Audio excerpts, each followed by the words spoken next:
So when you start your mutual fund business, most of the time आप हमसे ये सवाल पूछते हैं, या अक्सर आपके दिमाग में आता होगा कि भैया ये जो बिजनेस है इसका सेटअप कैसा होना चाहिए।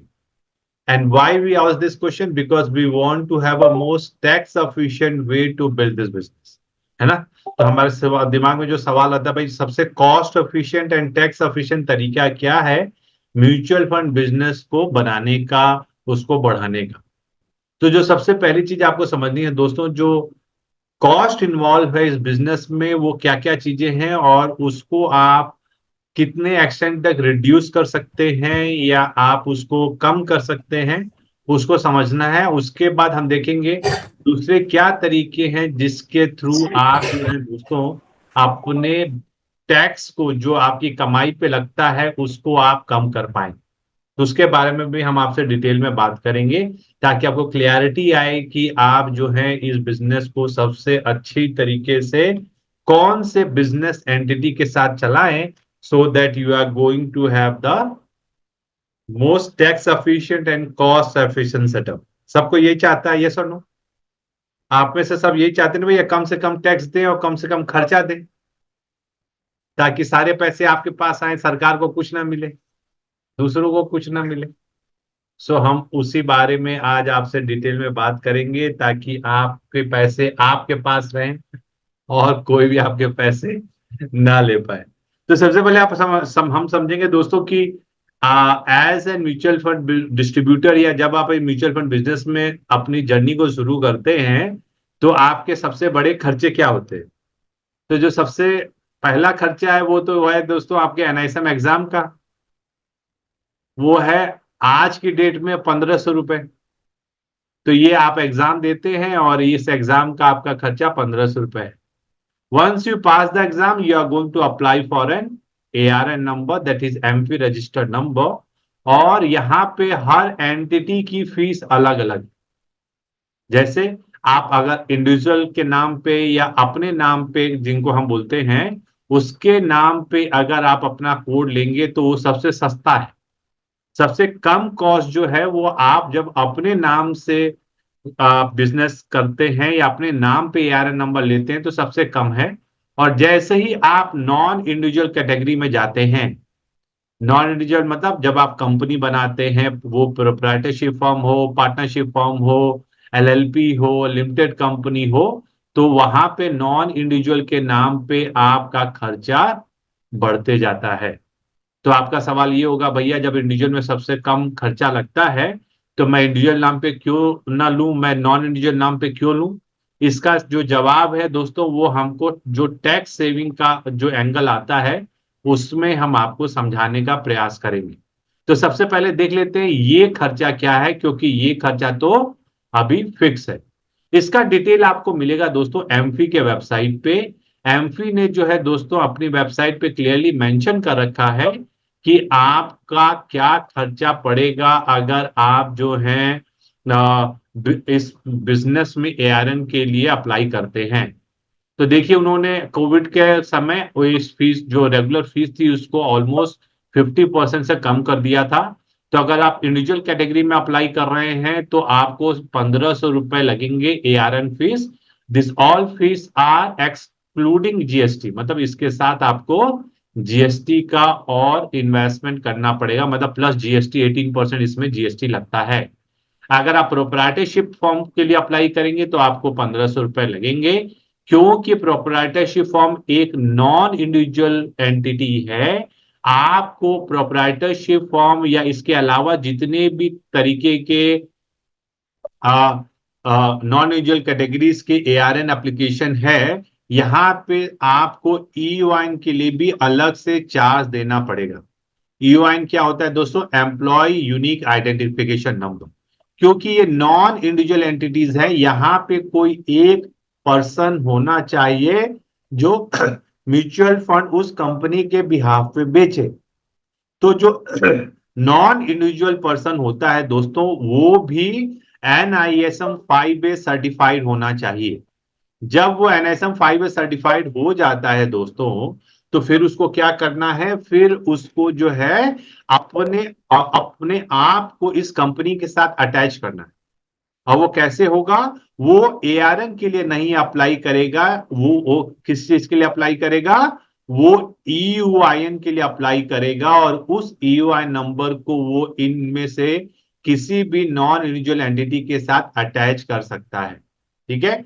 तो आप प्रोप्राइटरशिप के लिए जब अप्लाई करते हैं तो आप जो है 1500 रुपए देते हैं अपने एआरएन के लिए।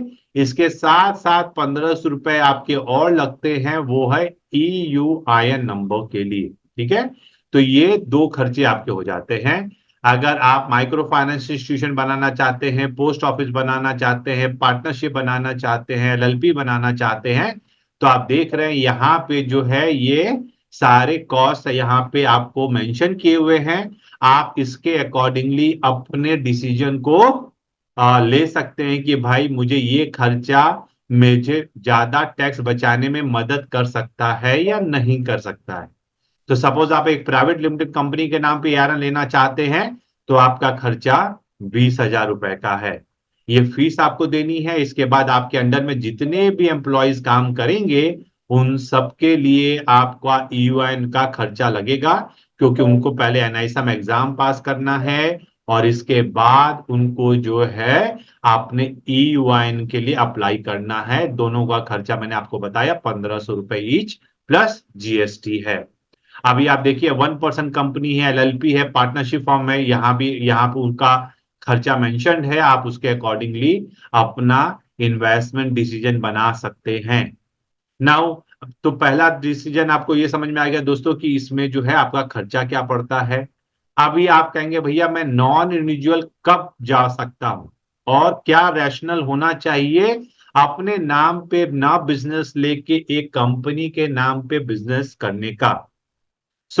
इसके लिए आपको जो लॉजिक समझना है वो ये है दोस्तों कि अगर आप एज एन इंडिविजुअल एक बिजनेस स्टार्ट कर रहे हैं, तो वहां पे जो भी खर्चे आप कर रहे हैं उसी खर्चों को आप एक्सपेंस के रूप में दिखा सकते हैं। सपोज आपने एआरएन नंबर लिया, से महेंद्र विश्वास जी ने एआरएन नंबर लिया, तो इन्होंने जो भी खर्चे किए हैं, सपोज ये क्लाइंट से मिलने जाते हैं, सपोज ये ऑफिस खोलते हैं, सपोज ये प्रिंटर रखते हैं, ऑफिस में बिजली खर्च होती है, ये सारे खर्चों को ये एक्सपेंस दिखा सकते हैं और उसको बुक कर सकते हैं। लेकिन जब आप एक नॉन इंडिविजुअल एंटिटी बनाते हैं, सपोज आप एक पार्टनरशिप फॉर्म बना रहे हैं, आप एक प्रोप्राइटरशिप फॉर्म बना रहे हैं, आप एक एलएलपी बना रहे हैं, तो वहां पे अगर आप अपने साथ और एम्प्लॉयज रखते हैं, तो उनके भी एक्सपेंस को आप बुक कर सकते हैं। या लेट्स अज्यूम आपने पार्टनरशिप फॉर्म बनाई, आपने अपने परिवार के किसी मेंबर को पार्टनर बना दिया, तो आप उनके भी एक्सपेंस को यहां पे बुक कर पाएंगे, जो आप एक इंडिविजुअल एआरएन में बुक नहीं कर पाएंगे। अगर आप एक प्राइवेट लिमिटेड कंपनी बना रहे हैं, तो वहां पे जितने भी स्टेक होल्डर्स हैं, जितने भी वहां पे फाउंडिंग मेंबर्स हैं, उन सबको आप एक्सपेंस या जो भी एक्सपेंस वो खर्चा कर रहे हैं वो भी आप अपने बिजनेस में बुक कर सकते हैं। वेयर एस इंडिविजुअल केस में आप अपने अलावा किसी और के एक्सपेंस को बुक नहीं कर पाएंगे। तो ये एक सबसे बड़ा प्लस पॉइंट है अगर आप एक नॉन इंडिविजुअल कैटेगरी में जाते हैं, क्योंकि नॉन इंडिविजुअल कैटेगरी में दोस्तों जो आपके खर्चे हैं वो मल्टीपल तरीके से आप जो है बुक कर सकते हैं, मल्टीपल लोगों के लिए बुक कर सकते हैं, जो आप जो है एक ओन एआरएन या पर्सनल या अपने इंडिविजुअल एआरएन के नाम पे आप बुक नहीं कर पाएंगे। ठीक है, सबको यह बात क्लियर है दोस्तों? तो this you need to keep in mind, and then the next logic which you need to understand कि भाई आप जो है एक्सपेंस तो बुक कर पाएंगे, लेकिन एक्सपेंस बुक करने के लिए दोस्तों आपकी कमाई भी ज्यादा होनी चाहिए। तो जो सेकंड स्टेप है वो ये है दोस्तों कि जैसे कि जीएसटी जब से एप्लीकेबल हुआ है, as an mutual fund distributor जब भी आपका इंडस्ट्री लेवल पे, किस लेवल पे दोस्तों? इंडस्ट्री लेवल पे अगर आपका जो कमीशन है साल का वो 20 लाख प्लस हो जाता है, तो आपको जीएसटी लेना कंपलसरी हो जाता है। दिस मीन्स आपकी कमाई का 18% जो है दोस्तों वो जीएसटी में चला जाएगा। तो जब भी आपका जो कमीशन है साल का 20 लाख से क्रॉस हो गया, सारे mutual fund company put together, तो आपको जीएसटी कंपलसरी लेना है। और जीएसटी लेने से ही आपके इनकम का 18% जीएसटी में चला जाएगा। आप इसका इनपुट क्रेडिट जरूर ले सकते हैं। सपोज आपने कुछ एक्सपेंस किए, आपने कुछ इलेक्ट्रॉनिक आइटम्स खरीदे, आपने जो भी आइटम्स खरीदे, अगर आपने उस पे जीएसटी दिया है तो आप उसको इनपुट क्रेडिट के से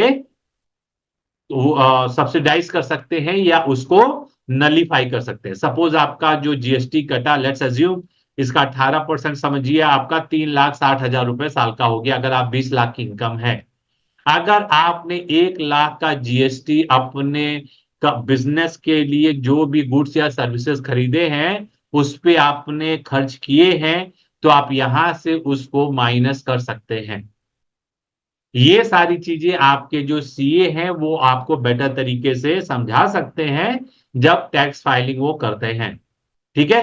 तो अभी आपको क्या समझना है दोस्तों कि अगर आपका एनुअल इनकम 20 लाख प्लस हो रहा है तो आपको जो है दोस्तों नॉन इंडिविजुअल कैटेगरी में जाना बेटर है।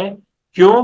क्योंकि नॉन इंडिविजुअल कैटेगरी में आप ज्यादा एक्सपेंस बुक कर पाएंगे और आप जो है अपने इस थ्रेशोल्ड को रिड्यूस कर पाएंगे, जो कि इंडिविजुअल कैटेगरी में थोड़ा कम होता है।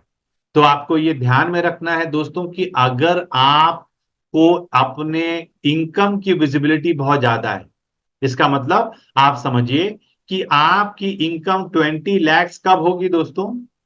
जैसे हम आपको अपने कम्युनिटी में समझाते हैं कि अगर आपका सीपीए जो है commission as a percentage of assets अगर आपका 1% है तो आपको 20 करोड़ का एयूएम चाहिए।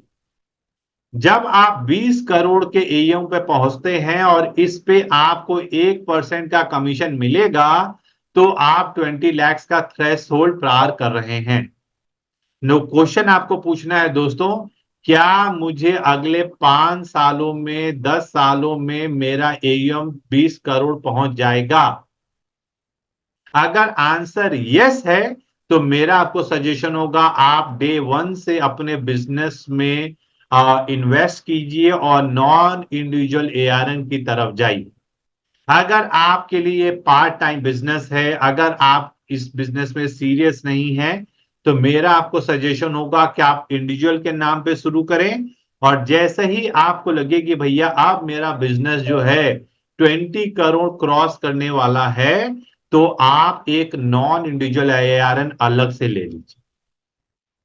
ठीक है। इसको सरेंडर करने की जरूरत नहीं है। इसमें से कुछ बिजनेस आप अपने नॉन इंडिविजुअल एआरएन में स्विच कर सकते हैं ताकि आप दोनों एआरएन को कंटिन्यू कर पाए। This is going to be a better. बहुत लोग क्या करते हैं, क्यों अपने परिवार के सब पे नाम पे मल्टीपल एआरएन नंबर्स ले लेते हैं।